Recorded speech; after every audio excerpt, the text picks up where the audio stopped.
So for starter, as you might have noticed, there have been a slight change in the schedule. I was supposed to be giving the speech as the last one, but I would really just like to have a 5 minutes long lightning talk.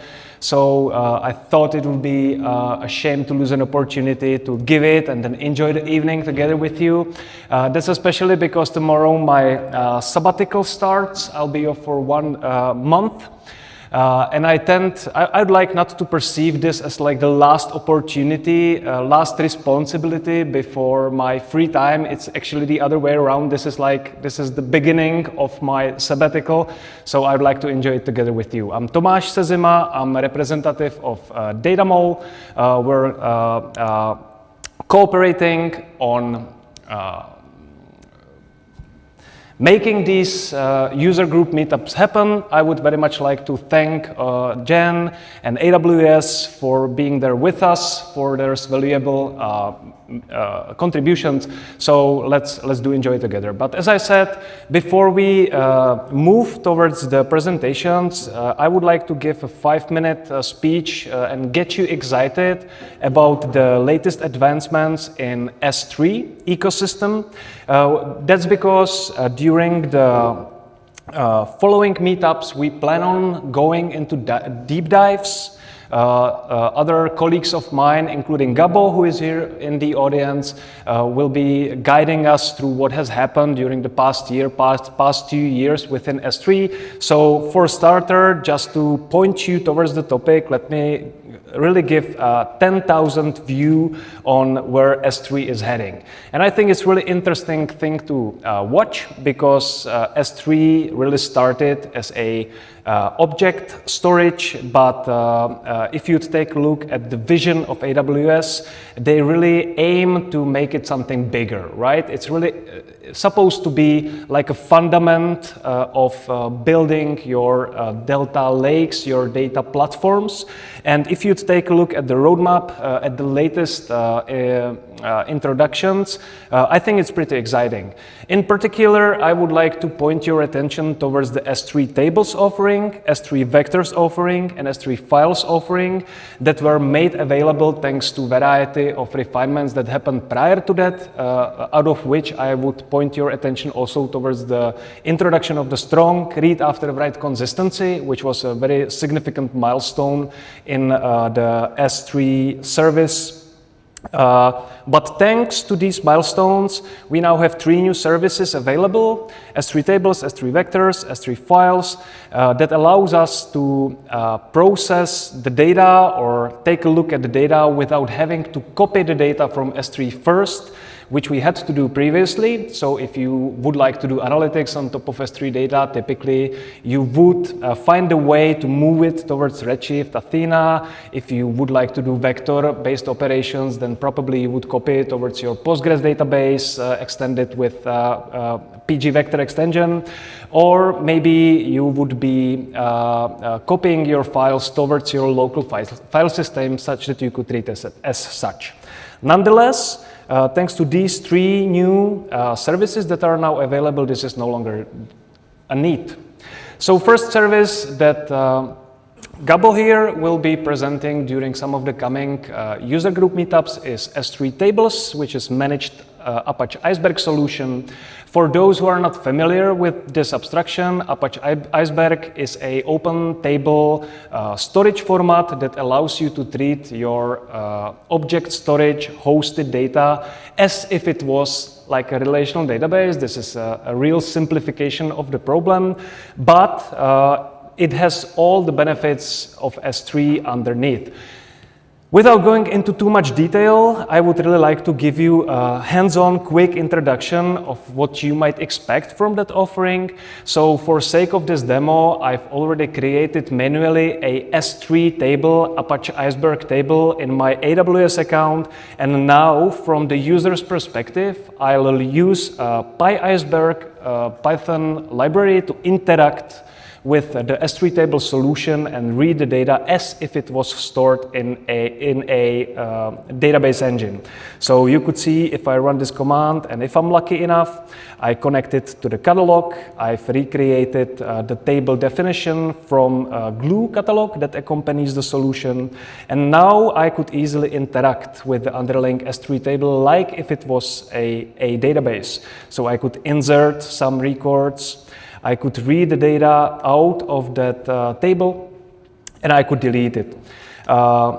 For sake of this example, I've really showed like the object-based interaction with the underlying service, but what's really neat about this is that if you used Athena or Redshift Spectrum, then you could have really interacted with the service through SQL and treat it just like a regular storage solution. So we did manage to productionalize this in a couple of our projects, and we found it super useful, super cost efficient. So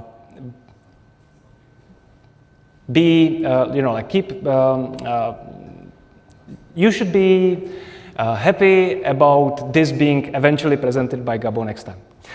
Another solution that I would like to just quickly point your attention to is S3 vectors that were also introduced recently, which is a purpose-built system that allows you to store and query vector embeddings with a subsequent performance. Again, there is many situations where this could come in handy, but I would expect that for most of us, this is really about similarity search. So again, to show you how this could work in practice, let me give you a very quick 1-minute showcase of what it's capable of doing.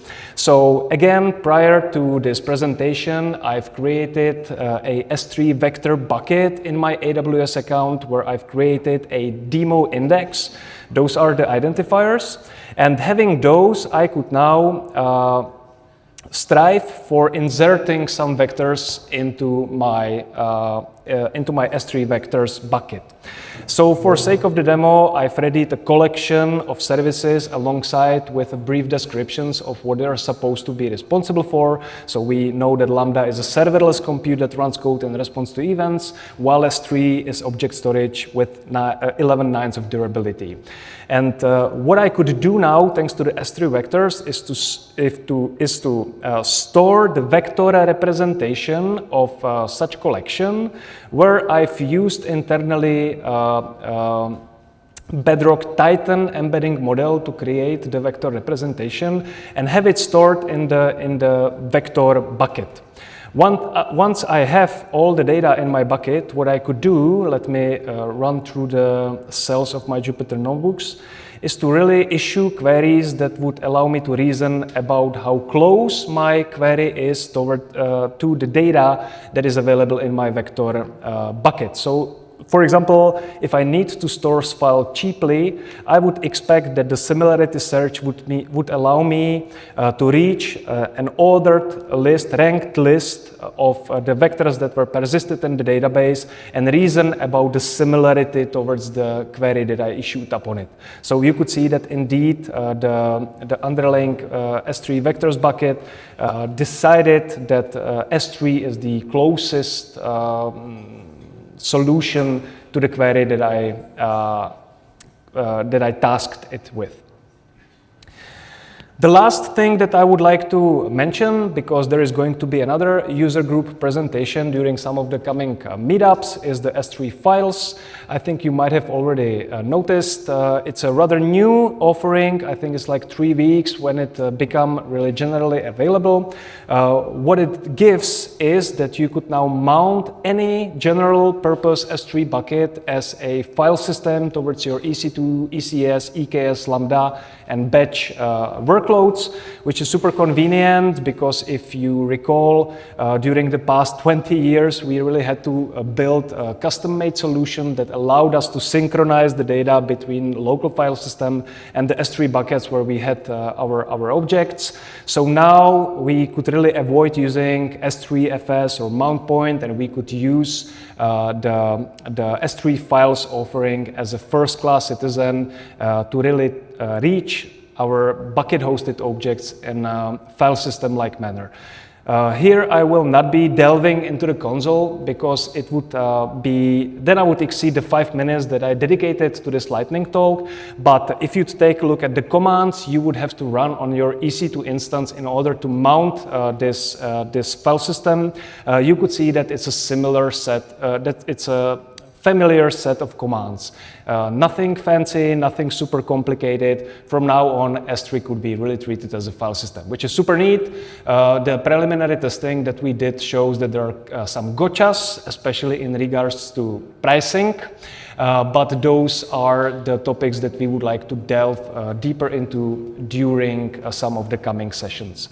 So as a recap and takeaway from this lightning talk, there are now 3 new features that are pushing S3 towards being a generic foundation of our data platforms, S3 tables, S3 vectors, S3 files, which are really purpose-built towards solving specific problems that you might encounter when building data engineering solutions on top of S3. But we should really keep our eye on what's happening, because now all the focus goes towards generative AI and agentic AI, which is great.